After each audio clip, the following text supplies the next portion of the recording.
What's up guys, and welcome to another episode of The Block is Hot. In this episode, I'm going to be going over an upcoming play-to-earn fantasy CNFT project coming to this ecosystem later this month, and that project is none other than Chains of War. Now I want to start off this video by saying that I met the entire team and we literally had an hour and 10-minute interview just for me to realize at the end that I didn't select the right option to record the audio. So yeah, in this interview here, all you can hear is me, but the big takeaway from this team here, guys, is that they're all intelligent. There's 8 or 9 of them now, and all of their backgrounds are really compatible with what they're trying to do in the NFT space. They have a couple of developers on the team. Dirtbiter over here is incredible at creating stories. We have Zaya. Zaya is very good at creating the 3D art that I'm about to show you guys. Mistral is in charge of the gaming aspect, and Dragomani is one of the key developers and operational guys of this project as well. So it's unfortunate that we can't hear this interview, but I'm going to do the best job I can to really cover all of the major points they had, because this is a very exciting project. Now that I got that horrible blooper out of the way, what exactly is Chains of War? Chains of War is a collection of 10,000 NFT heroes that roam the vicious world of Tira. And in this world, you're going to be able to battle the environment and other players in order to collect, earn, and roleplay, all within the Cardano ecosystem. The main thing that really drew me to this project, guys, and what made me want to do this interview with them, and by the way, I don't do paid promos, so I only pick projects that I want to do, was their art. Like, their art is literally on another level. And if you scroll down here, guys, you're actually going to be able to see some of the 3D art models that they've already created, and the amount of detail going into them is absolutely insane. One interesting thing about this project is that it's not just one character base where they make a ton of different layers all in one position. They had to make male and female versions of 4 different species here. And in those different species, there are different tribes that have specific traits to them. And because of that, there are over 1,000 unique traits. And if you look at this art, guys, the amount of detail that is going into the armor, that is going into the weapons, and even the backgrounds having these different molds and glows,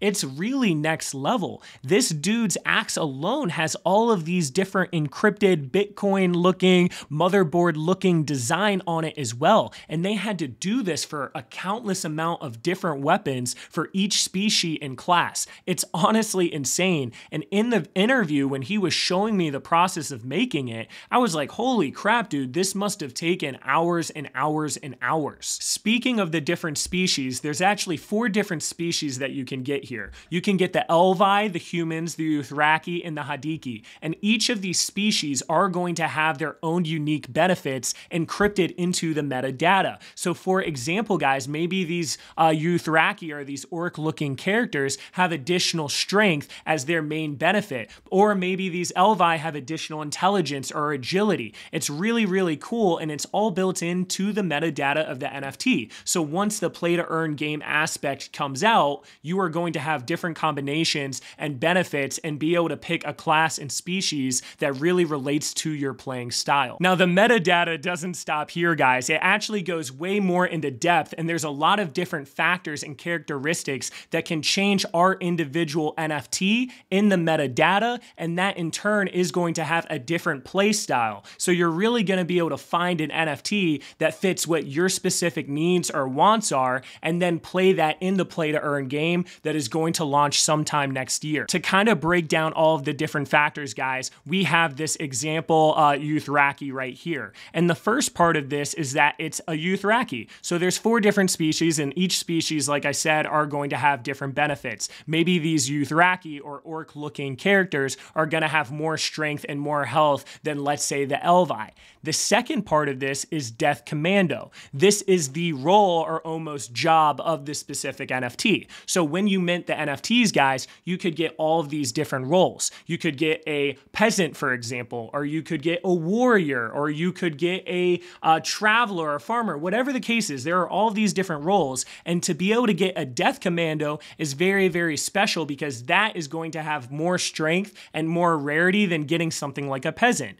It then has its class, which is the warrior class. So this is going to be an up-close combat class, whereas if you got the shaman, for example, that is going to be more of a spellcaster class. And then you have the clan that it's from. So in this specific situation with the Dothraki, you have the clan of clay, the clan of salt, and the clan of shadows. And each of these clans are going to have their own distinctive armor and matching war paint. So now when we go online and we go to see which Dothraki we want on JPEG Store, for example, we're going to also be able to see their clan without even having to click on it and look at the metadata, because potentially the clan of shadows are going to be darker orcs, and then maybe the clan of salt are going to be lighter orcs, and then potentially these different clans will have their own benefits as well as their own rarities. So to be able to get a Dothraki Death Commando warrior from the clan of shadows might be something super, super, super rare, but maybe getting like a peasant shaman from the clan of clay is not going to be nearly as rare, and because of that, it's going to have a different play style as well as different characteristics and strengths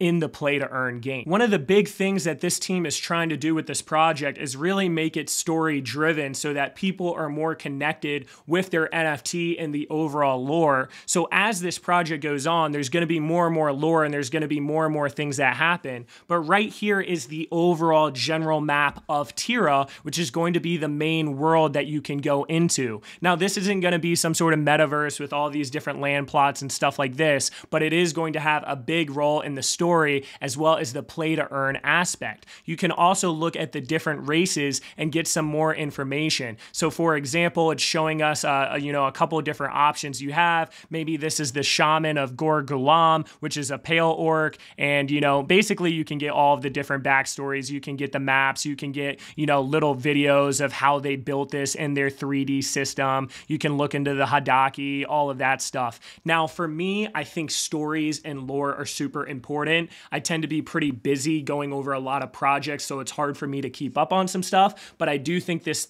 is really important. And you're seeing that with Old Money right now, how so many people are really diving into that project because of the story and because of the lore. So I do like how they're trying to think all of this out. When it comes to their roadmap, guys, they specifically told me this is preliminary and a lot of different things can change. But right now we have the origin phase, which was the conception of the idea as well as establishing the team. And like I said, guys, they have like 8 or 9 people all with their different roles now. The second part of this is the foundation, which is the NFT sale as well as the storytelling.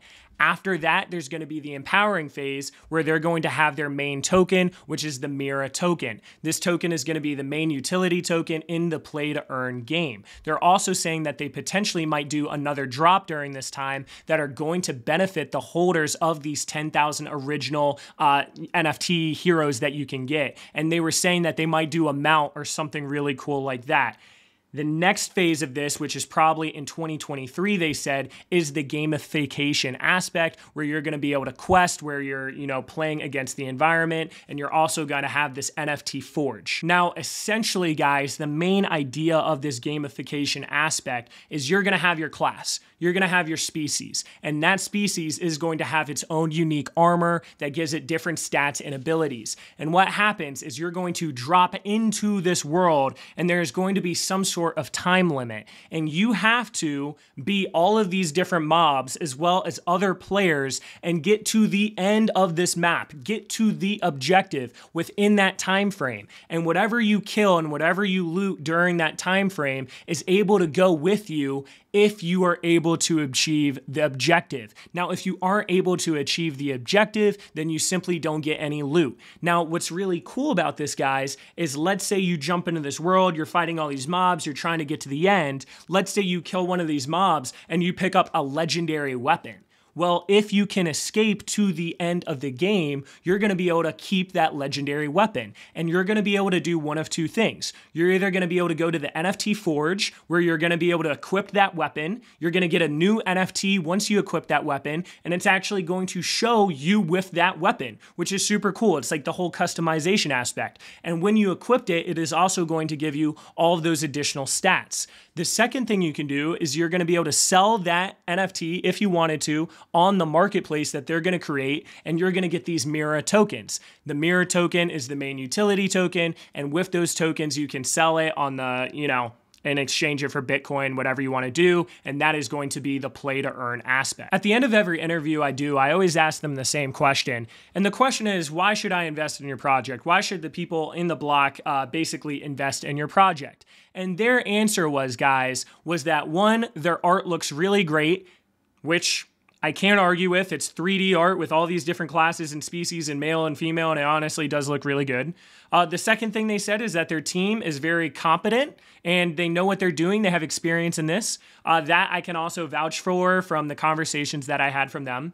And the third main reason is that they said that these people that are getting these early NFT heroes are going to have different benefits later on in the game. And you're also going to be able to get all of these different benefits that are coming up in the roadmap, such as whitelisting to the mount they may launch. Or, hey, maybe you can get a token airdrop, right? Like, they haven't given too many details on that side of things, but basically they are keen to awarding the different people getting in early, especially since the game part of this project is a lot later on. They also are building this story and they're building this lore, and they have the map going, and they're really hoping that they can get people that are wanting to invest in this specific industry, into these specific NFTs, and really feel an attachment and hold it for the long term. Overall, I'm really excited about this project, and I'm bummed that that interview didn't work with the audio. It really drives me crazy because I don't make mistakes like that often, and they really did have an incredible amount of information that I obviously just can't fit everything from an hour and 10 minutes into a 15-minute video.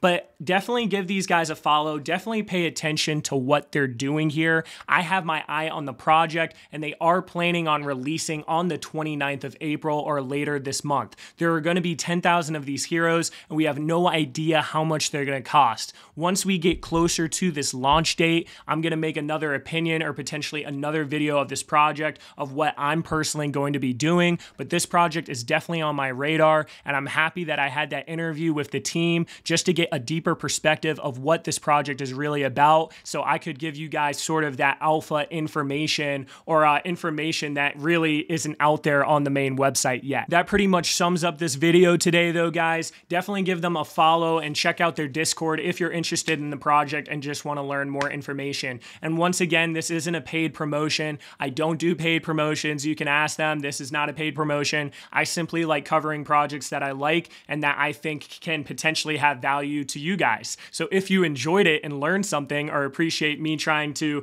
get this information to give you guys an advantage or an inside scoop, then definitely give this video a thumbs up and subscribe. But yeah, that pretty much sums everything up, and I hope everyone here has an awesome day.